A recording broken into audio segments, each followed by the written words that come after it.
मेरा नाम नित्या है। मैं शहर की रहने वाली हूँ और मेरी शादी गांव में एक पढ़ी लिखी फैमिली में हुई थी। मेरे पति ने मुझे एक नया स्मार्टफ़ोन ला कर दिया। एक दिन मेरे पास एक नंबर से कॉल आई। मैंने रिसीव किया तो कॉल पर कोई लड़की बात कर रही थी।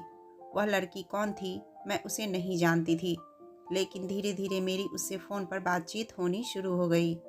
मैं अपनी उस दोस्त से जब भी मिलने की बात करती तो वह मुझसे मिलने से इनकार कर देती। एक दिन मेरी जान निकल गई जब मुझे पता चला कि मेरी वह दोस्त और कोई नहीं बल्कि मेरे ससुराल में मेरे पति के अलावा मेरी एक ननद और मेरे ससुर रहते थे। मेरे पति की जॉब शहर में लगी हुई थी। उनको हर हफ्ते 2 दिन की छुट्टी मिला करती थी, इसलिए वह शनिवार और रविवार को अपने घर पर होते थे।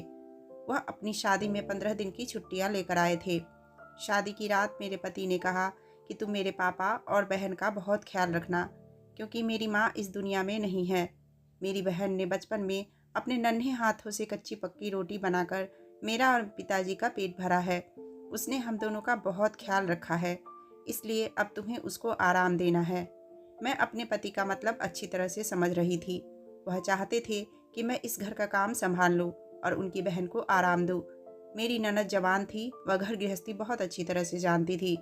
मैंने अपने पति को भरोसा दिलाया कि मैं उनकी बहन और उनके पापा का बहुत ख्याल रखूंगी और उन्हें कभी शिकायत का मौका नहीं दूंगी।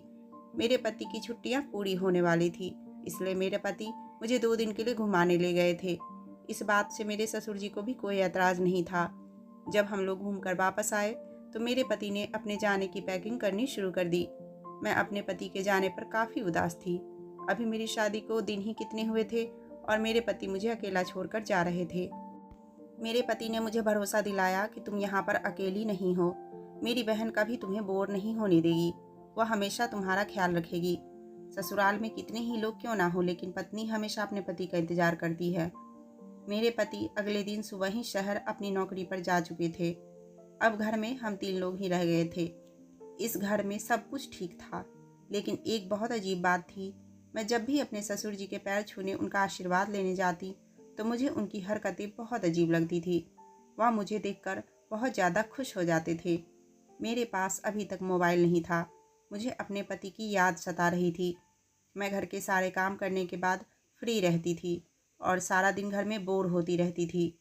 मेरी ननद तो मुझसे बस थोड़ी बहुत बातचीत करती और उसके बाद अपने कमरे में चली जाती थी। मेरे ससुर मेरे घर में आने के बाद बहुत खुश थे, लेकिन उनको ज़्यादा खुश होता हुआ देखकर मुझे कुछ गड़बड़ का एहसास होता था। वह कभी बाजार से मेरे लिए कुछ खाने को लेकर आते तो थैली मेरे हाथ में लाकर दे दिया करते। मैं खाने के लिए अपनी ननद को आवाज़ लगाती तो वह मना करते थे। कहते थे कि बहू, मैं तुम्हारे लिए लेकर आया हूँ, बेटी को आवाज़ मत लगाओ। मुझे उनकी यह बात बड़ी अजीब लगती थी कि भला वह अपनी बेटी से ज़्यादा बहू को अहमियत क्यों दे रहे थे। मेरी उनसे कुछ पूछने की हिम्मत नहीं होती थी, क्योंकि मैं अभी नई नई थी। मैं नहीं चाहती थी कि मेरे ससुर किसी बात का बुरा मान जाए। मैं खामोशी से अपने कमरे में ले जाकर खा लिया करती थी और जो बचता वह अपनी ननद को दे दिया करती। मेरी ननद भी पलटकर मुझसे सवाल नहीं करती थी कि आखिर आपको यह किसने ला कर दिए हैं। वह बहुत ही शांत लड़की थी। अपने कमरे से सिर्फ किसी काम से ही निकलती थी, बाकी फिर वापस अपने कमरे में घुस जाती थी। वह काफ़ी पढ़ी लिखी थी और कंप्यूटर पर कुछ ना कुछ करती रहती थी। पहले तो उसने घर की सारी जिम्मेदारी उठाई हुई थी, लेकिन जब से मेरी शादी हुई थी वह घर के किसी काम को हाथ ही नहीं लगाती थी। मुझे क्या था, मैं तो बस अपने ससुर के अच्छे बिहेवियर से खुश थी। मैं सोचती थी कि मैं हमेशा ननद और ससुर का बहुत ख्याल रखूंगी, जैसा कि मेरे पति ने मुझसे कहा था, और मैं अपनी जिम्मेदारी को अच्छी तरह से निभा रही थी। मैं अपने ससुर से सुबह उठते ही पूछती कि आपको नाश्ते में क्या खाना है, तो मेरी इस बात से वह बहुत खुश होते थे और मुझे फ़ौरन ही अपनी पसंद का नाश्ता बता देते। मैं उनकी पसंद के मुताबिक नाश्ता बनाती और उनको दे देती थी। वह मुझसे दिन ब दिन खुश रहने लगे थे। मेरे पति को गए हुए 1 हफ्ता पूरा होने वाला था। अब उनके आने का टाइम हो गया था। अब की बार जब मेरे पति घर आए तो मेरे लिए एक सरप्राइज़ लेकर आए थे। उन्होंने आते ही मुझे गिफ्ट दिया। गिफ्ट देखकर मैं बहुत खुश हो गई थी। मैंने जैसे ही गिफ्ट को ओपन किया तो उसके अंदर स्मार्टफोन था। मेरे पति ने कहा कि तुम्हें मुझसे बात करने में परेशानी होती थी, इसलिए मैं तुम्हारे लिए मोबाइल लेकर आया हूँ। मैंने सोचा चलो अच्छा हुआ। मुझे अपने ससुर के मोबाइल से बात करनी पड़ती थी। अब मेरे लिए आसानी हो गई थी। 2 दिन इसी तरह से हंसी खुशी अपने पति के साथ गुजर गए थे। मैं घर के सारे काम दिल लगाकर करती थी। मोबाइल को हाथ लगाने का मुझे टाइम ही नहीं मिलता था। मेरे ससुर दिन भर मुझसे कोई ना कोई काम करवाते रहते थे, इसलिए मैं बहुत बिजी रहती थी। मेरा मोबाइल तो एक तरफ ही पड़ा रहता था। रात के टाइम पर जब मुझे मौका मिलता तो मैं थोड़ी देर के लिए अपने पति से कॉल पर बात कर लेती थी। एक दिन मैं किचन में नाश्ता बना रही थी, तभी अचानक मुझे ऐसा महसूस हुआ जैसे मुझे कोई देख रहा है या फिर कोई मेरे पीछे खड़ा है। जैसे ही मैंने पीछे पलट कर देखा तो पीछे कोई भी नहीं था। मुझे लगा कि शायद मेरा वहम होगा। उसके बाद मैं नाश्ता बनाने में बिजी हो गई। इसी तरह से 2-3 दिन गुजर गए। फिर एक दिन मैं छत पर कपड़े फैलाने गई, तब भी मुझे छत पर ऐसा महसूस हुआ जैसे छत पर मेरे अलावा भी कोई और मौजूद है, जबकि उस दिन छत पर ही क्या बल्कि पूरे घर में कोई मौजूद नहीं था। मेरी ननद अपनी सहेली के घर गई हुई थी और मेरे ससुर भी घर से बाहर थे। ना जाने मेरे साथ यह सब कुछ क्या हो रहा था। मुझे लगा शायद मेरी तबीयत ठीक नहीं है, मुझे इन बातों पर ध्यान देना नहीं चाहिए। थोड़ी देर बाद जब ननद घर पर आई तो मैंने उससे पूछा, क्या तुम घर पर वापस आई थी? उसने कहा, नहीं तो भाभी, मैं अभी ही घर पर आई हूँ। वह कहने लगी, क्या हुआ, आप कुछ परेशान लग रही हो। मैंने अपनी ननद को बताया कि मुझे कभी कभी ऐसा लगता है जैसे इस घर में मुझे कोई देख रहा है, किसी की मुझ पर नज़र हो। वह कहने लगी, भाभी, आपकी शायद तबीयत ठीक नहीं है। भला ऐसा कैसे हो सकता है? इस घर में आपके साथ मैं भी तो रहती हूँ, कभी मुझे तो किसी ने नहीं देखा। मेरी ननद यह बात सुनकर मेरा मजाक बनाने लगी, इसलिए मैंने सोचा कि आज के बाद मैं उसको अपने बारे में कुछ नहीं बताऊंगी। उसने मेरी बात को सीरियस नहीं लिया। उस दिन मेरे ससुर घर कब आए थे मुझे कुछ पता नहीं था। जब वह गए थे तब तो मैंने उनको देखा था, लेकिन जब वह आए तब मुझे पता नहीं। शायद मैं उस टाइम पर अपने कमरे में लेटी हुई थी। मेरे ससुर मुझे देखकर मुस्कुराते रहते थे। एक दिन मैंने उनसे इसकी वजह पूछी तो वह कहने लगे कि तुम बिल्कुल अपनी सास की तरह लगती हो। मैंने उनसे कहा, आपका क्या मतलब है? तो उन्होंने कहा कि मेरा मतलब है कि तुम बिल्कुल अपनी सास की परछाई हो।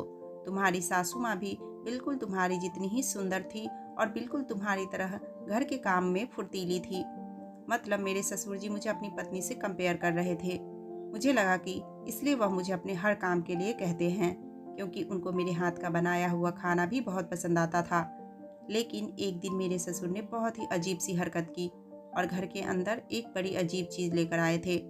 मेरी ननद और मैं यह सब देखकर हैरान रह गए थे कि इस चीज़ का यहाँ क्या काम था। मेरे ससुर तो काफ़ी पढ़े लिखे थे। वह एक घोड़ी लेकर आए थे। आजकल घोड़ी भी कहाँ सस्ती मिलती है। वह काफ़ी सारे पैसे खर्च करने के बाद उसे लेकर आए थे।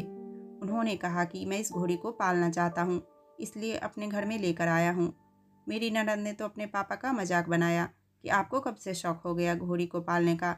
मैंने कुत्ता, बिल्ली, घोड़ा या फिर बकरी पालने का शौक तो सुना था, लेकिन घोड़ी पालने के शौक के बारे में मैं पहली बार सुन रही हूँ। यह बात मुझे भी कुछ अजीब लगी थी। लेकिन अगले दिन जब मैं सुबह सुबह उठी तो मैंने देखा कि लगभग सुबह के 6 बज रहे थे। इतनी सुबह मेरे ससुर जी घोड़ी के पास बैठे हुए उसका दूध निकाल रहे थे। मैं छुपकर उनको देखने लगी। मैंने देखा कि उन्होंने उस दूध को पी लिया। जब मेरे ससुर को पता चला कि मैं उनको देख रही हूँ तो वह घबरा गए। मैंने कहा, आप यह दूध क्यों पी रहे हैं? तो वह कहने लगे, घोड़ी का दूध पीने से मर्द के शरीर के अंदर ताकत आती है। मैंने सोचा कि शायद इस उम्र में आकर मेरे ससुर जी को कमजोरी महसूस हो रही होगी। गांव के लोग तो वैसे भी काफ़ी सारे नुस्खे जानते हैं, यह भी कोई ताकत लाने वाला ही नुस्खा होगा। वैसे मैंने पढ़ा था कि घोड़ी का दूध काफ़ी सारी बीमारियों में भी काम आता है। मैंने जब अपने पति से कॉल पर बात की तो इस बारे में उनको भी बताया। मेरे पति ने कहा कि मेरे पापा पढ़े लिखे हैं और वह गांव के तौर तरीके भी जानते हैं। गांव के बूढ़े बुजुर्गों के साथ उनका उठना बैठना है। उनमें से किसी ने उनको यह नुस्खा बता दिया होगा। तुम इस बात पर ज़्यादा ध्यान मत दो। मेरे पापा जो करते हैं ठीक करते हैं। आज तक उन्होंने कभी कुछ गलत नहीं किया है और वह घोड़ी घर में लेकर आए हैं तो इसमें भी कोई उनका मकसद होगा। मैंने अपने पति से कहा, आप ठीक कह रहे हैं, ससुर जी सच में बहुत अच्छे इंसान हैं। एक दिन मैं ननद के साथ मार्केट गई थी। मार्केट से आने के बाद जैसे ही मैं अपने कमरे के अंदर गई तो यह देखकर मैं हैरान रह गई थी कि मेरे कमरे की हालत बहुत बुरी हो रही थी। ऐसा लग रहा था जैसे किसी ने मेरे कमरे की तलाशी ली हो। चारों तरफ सामान फैला हुआ था। मुझे लगा कि शायद मेरे कमरे में कोई आया होगा। मैंने अपनी सारी कीमती चीज़ें चेक की, लेकिन मेरे कमरे की हर कीमती चीज़ अपनी जगह पर मौजूद थी। कोई भी चीज़ें कमरे से गायब नहीं थी, बस कमरे का सामान ही इधर उधर फैला हुआ था। मैं अपने ससुर जी के पास गई और उनसे यह सवाल किया कि मेरे कमरे में यह सामान कैसे फैला हुआ है, क्या आप मेरे कमरे में गए थे? क्योंकि उस दिन घर में ससुर जी अकेले ही मौजूद थे। उन्होंने कहा कि मैं तुम्हारे कमरे में नहीं गया था, लेकिन मैंने तुम्हारे कमरे के अंदर बिल्ली को जाते हुए देखा था। शायद बिल्ली ने ही तुम्हारे कमरे का सामान फैला दिया होगा। मैंने सोचा कि शायद वह सही कह रहे हैं, यही हो सकता है बिल्ली ही कमरे में आई होगी। मैंने इस बात को इग्नोर कर दिया। मेरे पति की छुट्टी के दिन आ गए थे और वह 2 दिन के लिए घर आ गए। अगले दिन जब मैंने सुबह का नाश्ता बनाया तो सब लोग नाश्ते की टेबल पर आकर बैठ गए थे। मेरे पति ने अपनी बहन से पूछा, तुम्हारी भाभी मेरे पीछे तुम्हारा ख्याल रखती है या नहीं? मेरी ननद कहने लगी, भैया भाभी बहुत अच्छी हैं, हमारा बहुत ख्याल रखती है। यह बात सुनकर मुझे खुशी मिली थी कि मेरी ननद ने मेरी तारीफ की। उसके बाद मेरे ससुर ने तो मेरी इतनी देर तक तारीफ की थी कि वह तो खामोश होने का नाम ही नहीं ले रहे थे। मेरे ससुर ने कहा कि बहू सच में बहुत अच्छा खाना बनाती है और इसने घर को भी अच्छी तरह से संभाला हुआ है। मैंने सोचा कि आज मैं अपने ससुर से अपने मायके जाने की परमिशन ले लेती हूँ, लेकिन यह सुनकर मुझे बड़ी हैरानी हुई थी कि मेरे ससुर ने मुझे मायके जाने से मना कर दिया। मैं उदास हो गई थी। मेरा उदास चेहरा देखकर मेरे ससुर ने थोड़ी देर बाद कह दिया कि ठीक है, चली जाओ। मैं अपने पति के साथ 2 दिन के लिए अपने मायके चली गई। वहाँ पर हमने अच्छा टाइम गुजारा और उसके बाद मैं घर आ गई। मेरे पति वापस चले गए। मेरे पति के अगले दिन जाते ही मेरे नंबर पे एक नए नंबर से मिस्ड कॉल आने लगी। मैं जैसे ही कॉल अटेंड करती, पीछे से कॉल कट जाती थी और मैं अपनी साइड से कॉल करती तो नंबर बिजी आता था। मैं बहुत परेशान हो गई थी कि ना जाने यह किसका नंबर है। एक दिन दोपहर का टाइम था। हम सब लोग दोपहर में अपने अपने कमरे में जाकर लेट जाते थे और आराम करते थे। मेरी ननद और ससुर भी अपने कमरे में आराम कर रहे थे। मैं जैसे ही अपने कमरे में आई तो मैंने देखा कि मेरे मोबाइल पर उसी नंबर से कॉल आ रही है। मैंने जैसे ही कॉल रिसीव की, थोड़ी देर तक तो किसी ने कोई बात नहीं की, लेकिन थोड़ी देर बाद किसी के बोलने की आवाज़ आई। वह किसी लड़की के बोलने की आवाज़ थी। उस लड़की ने पहले तो हेलो बोला। उसके बाद मैंने पूछा, आप कौन हो? तो वह कहने लगी कि मेरा नाम रश्मि है। मैं इस नाम की किसी लड़की को नहीं जानती थी। मैंने पूछा, लेकिन मैं आपको नहीं जानती। उसने कहा, मैं भी आपको नहीं जानती। मैंने कहा कि जब आप मुझे नहीं जानती तो इतने दिनों से बार बार मुझे कॉल क्यों कर रही हो? मैं जब भी कॉल रिसीव करती हूँ तो कॉल कट जाती है। उसने कहा कि हो सकता है शायद नेटवर्क प्रॉब्लम की वजह से कॉल कट जाती हो। वैसे मेरा नाम रश्मि है और मैं दिल्ली में रहती हूँ। मैंने कहा कि मेरा मायका भी दिल्ली में ही है। इसी तरह से हम दोनों के बीच बातचीत काफ़ी देर तक होती रही। उस लड़की ने बातों ही बातों में मुझसे दोस्ती कर ली। वह मेरी बहुत अच्छी दोस्त बन गई थी। इसी तरह से हम दोनों रोज़ एक दूसरे से बात किया करते थे और मेरे ससुर जी का वही रूटीन था। वह रोज़ सुबह सुबह उठ जाते और सबसे पहले घोड़ी का ताज़ा दूध निकाल कर पिया करते थे। मेरे ससुर काफ़ी पढ़े लिखे थे। मैं रोज़ उनके कमरे की सफाई करने जाती थी। उनके कमरे में कंप्यूटर भी रखा हुआ था और वह हमेशा अपने मोबाइल में बिजी रहते थे। मेरे ससुर कोई काम तो नहीं करते थे, इसलिए कभी छत पर चले जाते तो कभी मोबाइल या फिर कंप्यूटर से अपना टाइम पास कर लिया करते थे। दिन इसी तरह से गुजर रहे थे और हर दिन मेरी अपनी दोस्त से बात होती थी। वह दोपहर के टाइम पर ही मुझे फ़ोन किया करती थी और हम दोनों घंटों आपस में बातें करते रहते। मेरा टाइम अच्छा पास हो जाता था और उससे बात करने के बाद मेरा मन भी हल्का हो जाता था। मैं अपने मायके में भी अपनी मम्मी या बहन से ज़्यादा फ़ोन पर बात नहीं करती थी, बस कभी कभी हालचाल पूछ लिया करती थी। मेरे पति घर आ गए थे। एक दिन मुझे याद आया कि मैं अपने मायके से अपनी पुरानी एल्बम लेकर आई थी, जिसमें मेरे बहुत सारे फ़ोटो लगे हुए थे। मैंने अपने पति से कहा, मैं आपको अपने बचपन की फ़ोटो दिखाती हूँ। मैंने अपनी एल्बम को टेबल पर रखा हुआ था। मैं काफ़ी देर तक चेक करती रही, लेकिन मुझे मेरी एल्बम नहीं मिल रही थी। उसके बाद मैंने सोचा कि कहीं मैंने अलमारी में तो नहीं रख दी। मैंने पूरी अलमारी भी छान मारी, यहाँ तक कि पूरे कमरे की तलाशी ले ली थी, लेकिन मुझे मेरी एल्बम कहीं नहीं मिल रही थी। अभी पिछले हफ्ते ही तो मैं अपने मायके गई थी और तभी अपनी एल्बम साथ लेकर आई थी। मेरे पति कहने लगे, तुम क्या ढूंढ रही हो? मैंने जब उनको यह बात बताई तो वह कहने लगे कि हो सकता है तुम वहाँ से एल्बम लाए ही नहीं हो। मैंने कहा, ऐसा नहीं हो सकता है। मुझे अच्छी तरह से याद है, मैं एल्बम अपने घर से लेकर आई थी ताकि आपको अपने फ़ोटो दिखा सकूं। लेकिन मेरी एल्बम पता नहीं कहाँ गई। उन्होंने मेरी परेशान शक्ल देखते हुए कहा, इतना परेशान मत हो, वह ज़्यादा कीमती चीज़ नहीं है, एक एल्बम ही तो है, उसमें कौन सी बड़ी बात है, तुम हमारी शादी की एल्बम देख लो। लेकिन मैं सोच में पड़ गई थी और मुझे अच्छे से याद था कि मैं एल्बम लेकर आई थी और याद से मैंने अपने टेबल पर ही रखा था। पर अब जब एल्बम पूरे कमरे में नहीं थी तो मैंने इस बात पर ध्यान देना छोड़ दिया। कुछ दिन बाद जब मैं अपने ससुर के कमरे की सफाई करने गई तो वहाँ पर मैंने ऐसी चीज़ देखी जिसे देखकर मैं हैरान रह गई थी। यह कोई चीज़ नहीं बल्कि वह एल्बम थी, वही फ़ोटो एल्बम थी जो काफ़ी दिनों से मैं ढूंढ रही थी। इन सारी फ़ोटोज़ में मैं बहुत ज़्यादा खूबसूरत लग रही थी। मैंने अपनी एल्बम वापस वहीं पर रख दी और सोचने लगी कि ससुर जी ने आखिर मेरी एल्बम अपने पास क्यों रखी हुई है। मैं खामोशी से अपने कमरे में चली गई। इन्हीं दिनों एक पढ़े लिखे लड़के का रिश्ता मेरी ननद के लिए आया था और मेरा ध्यान उसके रिश्ते में लग गया था। मैं इन दिनों बहुत बिजी हो गई थी और मुझे बिल्कुल भी टाइम नहीं मिल रहा था। मेरी रश्मि से कोई बात भी नहीं हो पा रही थी क्योंकि हम लोग शादी की तैयारियों में लगे हुए थे। मेरे पति घर आ गए थे। ननद की सगाई होने वाली थी। जिस दिन मेरी ननद की सगाई थी उस दिन मैं अपने कमरे में कपड़े पहनने के बाद ड्रेसिंग के आगे बैठी हुई मेकअप कर रही थी। तभी मुझे ऐसा लगा जैसे कमरे के दरवाजे पर कोई खड़ा हुआ अंदर झांक रहा है। जैसे ही मैंने दरवाजे की तरफ देखा तो कोई नहीं था, लेकिन मैं फिर भी अपनी तसल्ली के लिए दरवाजे की तरफ गई। दरवाजे पर फौरन ही मेरी ननद आ गई और तैयार होकर मुझे खुद को दिखाने लगी। भाभी, मैं कैसी लग रही हूँ? मैंने अपनी ननद से कहा, बहुत अच्छी लग रही हो। मैंने कहा, क्या तुम ही दरवाजे पर खड़ी हुई मुझे देख रही थी? उसने कहा, भाभी मैं तो अभी तैयार होकर आई हूँ, लेकिन आप मुझे कुछ परेशान लग रही हो। मैंने उसको कुछ नहीं बताया और मैं खामोश हो गई। सगाई वाले दिन घर के सभी लोग बहुत खुश थे। हम लोग फैमिली फोटो खिंचवा रहे थे। तभी अचानक मेरे ससुर मेरे बराबर में आकर खड़े हो गए। मेरी एक साइड पर मेरे पति खड़े हुए थे और दूसरी साइड पर मेरे ससुर खड़े थे। मुझे ऐसा लगा जैसे किसी ने मेरी कमर पर हाथ लगाया हो, जबकि मेरे पति का हाथ तो मेरे कंधे पर था। मैंने जैसे ही अपने ससुर की तरफ देखा तो वह आगे बढ़ गए और मेरे पति ने मेरा ध्यान कैमरे की तरफ रखने को कहा। उस दिन काफ़ी सारे ऐसे हादसे मेरे साथ हुए थे। इसकी वजह से मुझे अपने ससुर पर शक होने लगा था, लेकिन वह मेरे पिता समान थे। उन पर शक करना मेरे लिए बहुत बड़ा पाप था, क्योंकि मुझे सिर्फ उन पर अभी तक शक ही था। मैंने उनको अपनी आंखों से ऐसा कुछ भी गलत करते हुए नहीं देखा था जिसकी वजह से शक सही साबित हो सके।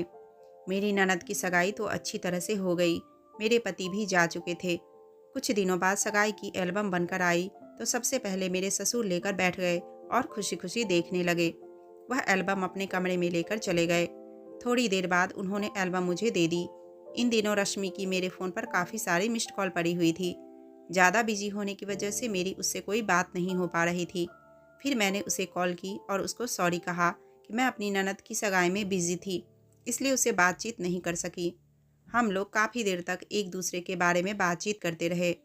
उससे बात करके मुझे कभी कभी ऐसा लगता था जैसे वह कोई अनजान इंसान नहीं बल्कि कोई मेरी अपनी है। बातों बातों में वह काफ़ी सारी बातें इस तरह से कह दिया करती थी जैसे वह मुझे बहुत अच्छी तरह से जानती है और काफ़ी सारी बातें उसे मेरे बारे में पता है। पर मैं हर बार यही सोचती थी, जिस इंसान से हम इतने दिनों से बातें कर रहे हैं उसको हम अपने बारे में काफ़ी कुछ बता चुके होते हैं।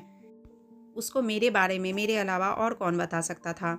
मैं रश्मि को अपनी ननद की शादी पर इनवाइट करना चाहती थी, पर मैंने सोचा था कि ज़्यादा मेहमान होने की वजह से मैं उससे ज़्यादा बातचीत नहीं कर पाऊंगी। मैंने अपने पति को भी रश्मि के बारे में बताया तो मेरे पति ने कहा था कि ऐसे किसी भी अनजान को अपना दोस्त नहीं बनाते। लेकिन मैंने उनसे कहा कि रश्मि की बातों में मुझे एक अजीब सा भरोसा दिखाई देता है। वो बहुत अच्छी है। उसने अपने काफ़ी सारे राज मुझे बताए हैं। वह मुझ पर भरोसा करती है, इसलिए तो उसने मुझे अपने राज बता दिए थे। वरना आज के ज़माने में कोई भी किसी को अपना सीक्रेट बिना मतलब के नहीं बताता। वह किसी लड़के को पसंद करती है। जिसको वह पसंद करती है वह इंसान बहुत स्मार्ट है, मगर उसने बताया कि वह शादीशुदा है। मैंने उसे कहा है कि तुम्हें शादीशुदा इंसान ही पसंद आया, तुम किसी कुंवारे लड़के को पसंद नहीं कर सकती। तब उसने कहा कि जिसको मैं पसंद करती हूँ वो बहुत ज़्यादा स्मार्ट है। मेरा दिल करता है कि मैं उसे सारा दिन देखती रहूं। उसने बताया था कि मेरे मोबाइल में उसके बहुत सारे फ़ोटो हैं। मैं दिन रात उसके फ़ोटो देखती रहती हूँ। हर मूवमेंट पर उसकी फ़ोटो क्लिक करती हूँ और उसे पता भी नहीं चलता। रश्मि जिसको प्यार करती है, सच में दीवानों की तरह प्यार करती है। मैं भगवान से प्रार्थना करती हूँ कि भगवान रश्मि जिसको चाहती है वह उसे मिल जाए। सच में वह मुझे बहुत पसंद आई है और अब मैं उससे मिलना चाहती हूँ। मैंने सोच लिया था कि अब की बार जब मेरे पति घर आएंगे तो मैं रश्मि को अपने घर डिनर पर इनवाइट करूँगी। वह मेरे गांव मुझसे मिलने के लिए ज़रूर आएगी और कभी इनकार नहीं करेगी। अब की बार मैंने ठान लिया था कि मैं उससे मिलकर ही रहूँगी। मैंने रश्मि से कहा था कि मैं तुमसे मिलना चाहती हूँ, क्या तुम मेरे घर आ सकती हो? मेरी बात सुनकर वह कुछ देर के लिए खामोश हो गई थी और उसने कुछ देर बाद सोच समझकर जवाब दिया था कि अभी उसकी तबीयत ठीक नहीं है। लेकिन मैंने उसे कहा कि मैं तुम्हें अभी नहीं बुला रही हूँ। जब मेरे पति छुट्टियों में घर आएंगे तो मैं तुम्हें इनवाइट करूँगी, तुम ज़रूर आना। वह इस बात पर मान गई। मेरे ससुर पूरा दिन मोबाइल में लगे रहते थे। मैंने नोटिस किया था कि काफ़ी दिनों से वह मोबाइल पर ज़्यादा ध्यान दे रहे थे, लेकिन वह रोज़ घोड़ी का दूध जरूर पीते थे। इस घोड़ी को हमारे घर पर आए हुए लगभग 3 महीने हो गए थे। मेरी ननद ने अपने पिता से कहा कि पापा इसको बेच दो, काफ़ी दिन हो गए हैं इस घोड़ी को यहाँ पर रखे हुए, यह बहुत गंदगी फैलाती है। मेरे ससुर कहने लगे, यह यहाँ से कहीं नहीं जाएगी, मैं इसका ध्यान रखता हूँ, किसी से इसका कोई काम तो नहीं करवाता। एक दिन अचानक ही मेरे पति बिना बताए घर आ गए। हम लोग उनको देखकर हैरान रह गए। उन्होंने बताया कि उनकी तबीयत बिल्कुल ठीक नहीं है। इसका मतलब यह था कि मेरे पति कुछ दिन अब इस घर में ठहरने ही वाले थे। मैं बहुत खुश हो गई थी क्योंकि अभी तक मेरे पति मेरे साथ 2 दिन से ज़्यादा घर में रुके ही नहीं थे। मेरी ननद भी अपने भाई को देखकर बहुत खुश हुई थी, जबकि मेरे ससुर का बिहेवियर कुछ चिड़चिड़ा सा हो रहा था। ना जाने वह किस बात पर नाराज थे, कुछ समझ नहीं आ रहा था। वह छोटी छोटी बात पर गुस्सा कर रहे थे। उन्होंने मेरे पति को भी खूब डांट लगाई। उन्होंने कहा कि तुम घर वापस क्यों आ गए हो? तुम्हें नहीं पता कि तुम्हारे यहाँ आ जाने से घर में पैसों की कितनी परेशानी हो जाएगी? मेरे पति ने उनको समझाया कि उनको 1 महीने की सैलरी एडवांस में मिली है। हम लोग भी हैरान रह गए थे कि ना जाने ससुर जी का बिहेवियर इतना गुस्से भरा कैसे हो गया था। मेरे पति तो खामोश होकर अपने कमरे में चले गए। गुस्से में ससुर जी ने खाना भी नहीं खाया। मैंने अपने पति से कहा कि आज पापा को क्या हो गया है, पता नहीं क्यों आज इतना गुस्सा कर रहे हैं। आज से पहले तो कभी मैंने उनको गुस्से में देखा ही नहीं था। मेरे पति कहने लगे, अब उनकी उम्र हो गई है, उन्हें घर की चिंता लगी रहती है और फिर बहन की शादी भी तो सर पर है, इसलिए वह कुछ परेशान होंगे। उसके बाद खाना खाकर हम लोग सो गए। मेरे पति को यहाँ पर रहते हुए 2-3 दिन गुजर गए, लेकिन मैं नोटिस कर रही थी इन दिनों रश्मि ने मुझे एक बार भी कॉल नहीं किया। मैंने खुद ही उसको कॉल लगाई और उससे कहा कि मेरे पति घर पर आ गए हैं, मैं तुमसे मिलना चाहती हूँ। मैंने उसको डिनर के लिए इनवाइट कर दिया। वह मुझसे मिलने के लिए मना कर रही थी। मैंने उसे कहा, मुझे पता है तुम बहाना बना रही हो, अगर तुम मेरे घर नहीं आई तो मैं तुमसे कभी फ़ोन पर बात नहीं करूँगी, यहाँ तक कि कभी तुम्हारी कॉल भी रिसीव नहीं करूँगी। यह कहकर मैंने फ़ोन बंद कर दिया। अगले दिन रात के डिनर पर मैंने रश्मि को इनवाइट कर दिया और अपने पति के आने की खुशी में मैंने खाने में अच्छी डिशेज भी बनाई थी। मैं शाम के टाइम पर अपने ससुर के कमरे में उनको चाय देने के लिए गई। मैंने देखा कि वह मुझे बहुत परेशान नजर आ रहे थे। मैंने उनके आगे चाय रख दी तो उन्होंने चाय नहीं पी और उठकर कमरे से बाहर चले गए। पता नहीं क्यों वह मुझसे भी बात नहीं कर रहे थे। वह अपना फ़ोन कमरे में ही छोड़ गए थे। उनके फ़ोन पर किसी की कॉल आ रही थी। मैंने सोचा कि कॉल की आवाज़ सुनकर वह खुद ही अपना मोबाइल लेने के लिए आ जाएंगे। उनके मोबाइल पर लगातार किसी की कॉल आ रही थी। मैंने अपने ससुर का मोबाइल उठाया और उनको कमरे से बाहर देने के लिए चली गई। वह घर में कहीं भी मौजूद नहीं थे। तभी अचानक मेरे पति ने मुझे आवाज़ लगाई। मेरे ससुर का मोबाइल मेरे हाथ में ही था। कॉल आनी तो बंद हो गई थी। धोखे से मैं उनके मोबाइल को अपने कमरे में ही लेकर चली गई। मेरे पति नहा रहे थे। उन्होंने अपने कपड़े निकालने के लिए कहा। मैं उनके कपड़े निकालने में बिजी हो गई। तभी अचानक मुझे याद आया कि शाम के 6 बज गए हैं। एक बार मैं पहले रश्मि को कॉल करके पूछ लेती हूँ कि वह कितनी देर में घर पहुँच रही है। पति के कपड़े निकालने के बाद मैंने अपना मोबाइल उठाया और नंबर डायल किया। रश्मि के नंबर पर रिंग जा रही थी और तभी अचानक मेरे ससुर के मोबाइल पर भी किसी की कॉल आने लगी। मैंने ससुर का मोबाइल हाथ में लिया।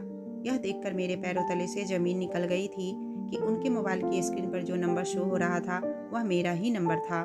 घबराहट के मारे मेरे हाथ से मोबाइल छूट गया। मैंने दोबारा से अपने मोबाइल से रश्मि का नंबर डायल किया और देखा कि फिर से कॉल मेरे ससुर के नंबर पर ही आ रही थी। मैंने कॉल रिसीव की तो मुझे मेरी ही आवाज़ सुनाई दे रही थी। मैं हैरान रह गई थी और बहुत ज़्यादा परेशान हो गई। यह सब कुछ क्या हो रहा है? मैंने खामोशी से अपने ससुर के मोबाइल को स्विच ऑफ करके अपनी अलमारी में रख दिया और मैं अपने काम में लग गई। थोड़ी देर बाद मेरे ससुर जब घर पर वापस आए तो वह मुझे बहुत परेशान नज़र आ रहे थे। मुझे पता था कि वह ज़रूर अपने कमरे में जाएंगे और अपना मोबाइल तलाश करेंगे।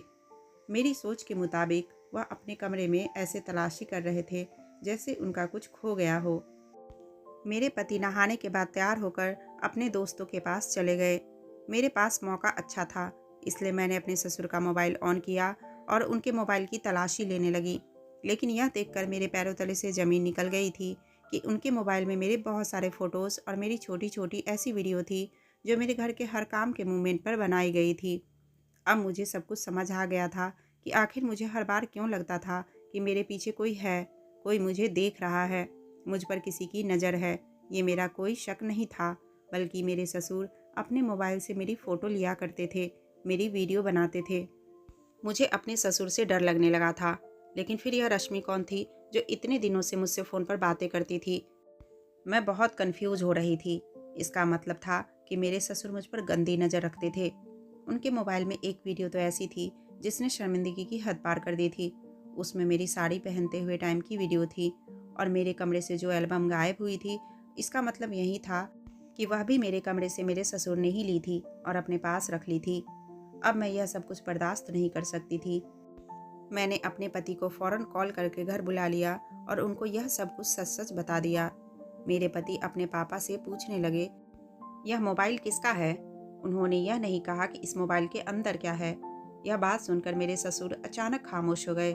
मेरे पति ने जल्दी से मोबाइल ऑन किया और उन्होंने मेरे सारे फ़ोटोज़ उनके मोबाइल में देख लिए और उसने मेरी वह वीडियो भी देखी जो कि काफ़ी गलत तरीके से बनाई गई थी। मैंने अपने पति को रश्मि के बारे में भी बता दिया था कि वह कोई और नहीं बल्कि आपके पापा हैं। मेरे ससुर अपनी सच्चाई एक्सेप्ट नहीं कर रहे थे। उन्होंने कहा, "मैं किसी रश्मि को नहीं जानता।" मैंने अपने पति से कहा, "अगर आपको यकीन नहीं आता तो अभी आप रश्मि का नंबर मेरे फ़ोन से डायल करो, आपको पता चल जाएगा कि कॉल किसके पास जाएगी।" मेरे पति ने मेरे कहने के मुताबिक मेरे फ़ोन से नंबर डायल किया तो कॉल उनके दूसरे हाथ में उनके पापा के मोबाइल पर ही आने लगी। मैं जो भी बात अपने पति को बता रही थी वह सच हो रही थी। अब मेरे पति को यकीन आ गया था मेरी बात पर कि मैंने आज उनके पापा के खिलाफ जो इल्ज़ाम लगाया है वह बिल्कुल सही है। मैंने अपनी ननद से भी कहा कि मैंने काफ़ी दिन पहले तुमसे कहा था कि मुझे ऐसा लगता है जैसे कोई मुझ पर नज़र रखता है, लेकिन तुमने मेरी बात को मजाक में टाल दिया था। उसके बाद से कभी दोबारा मैंने तुम्हें यह बात नहीं बताई, लेकिन लगातार मेरे साथ ऐसा हो रहा था। मुझे लगता था जैसे मेरे आसपास कोई है, पर जब मैं गौर से देखती तो मेरे पास कोई नहीं होता था। और फिर मेरे कमरे से वह मेरी एल्बम का गायब होना। कुछ दिन बाद जब मैं पापा के कमरे में सफाई करने गई तो मेरी वह एल्बम मैंने उनके कमरे में देखी थी। घर में एकदम खामोशी का माहौल छा गया था। मेरे पति की आंखों में बहुत गुस्सा था और वह अपने पापा के सामने जाकर खड़े हो गए।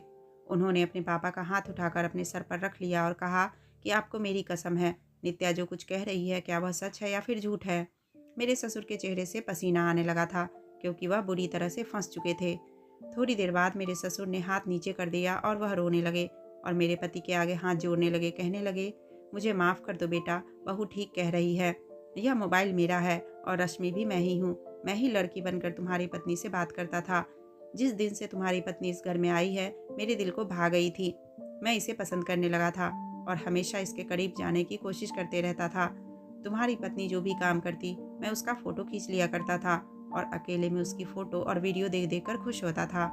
नित्या बहुत खूबसूरत है, मैं उसकी खूबसूरती में खो गया था। तुम तो हमेशा दूसरे शहर में रहते थे, इसलिए मैं चाहता था कि मैं इसको अपनी तरफ कर लूं और तुम्हारी पत्नी को तुमसे छीन लूं। इसलिए मैंने प्लान बनाया कि मैं लड़की की आवाज़ निकालकर नित्या से फ़ोन पर बात किया करूँगा और मैं इससे रश्मि बनकर फ़ोन पर बात किया करता था। मेरे अंदर यह पुराना टैलेंट है। मैं अपने जवानी के दिनों में लड़की की आवाज़ निकालता था, लेकिन अब बुढ़ापे की उम्र में आकर मेरे मुँह से लड़की की आवाज़ साफ नहीं निकलती थी।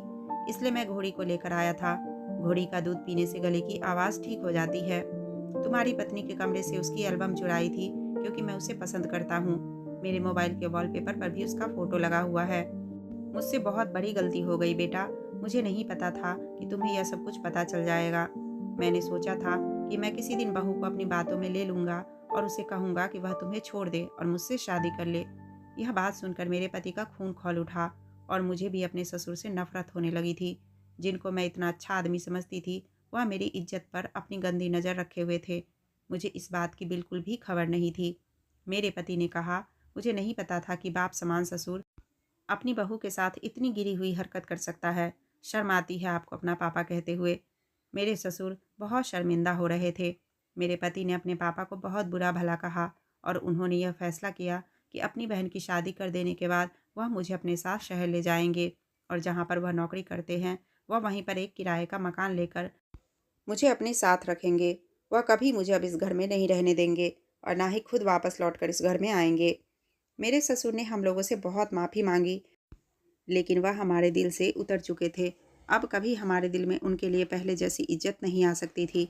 इसलिए मेरे पति ने 10 दिनों के अंदर ही अपनी बहन की शादी कर दी।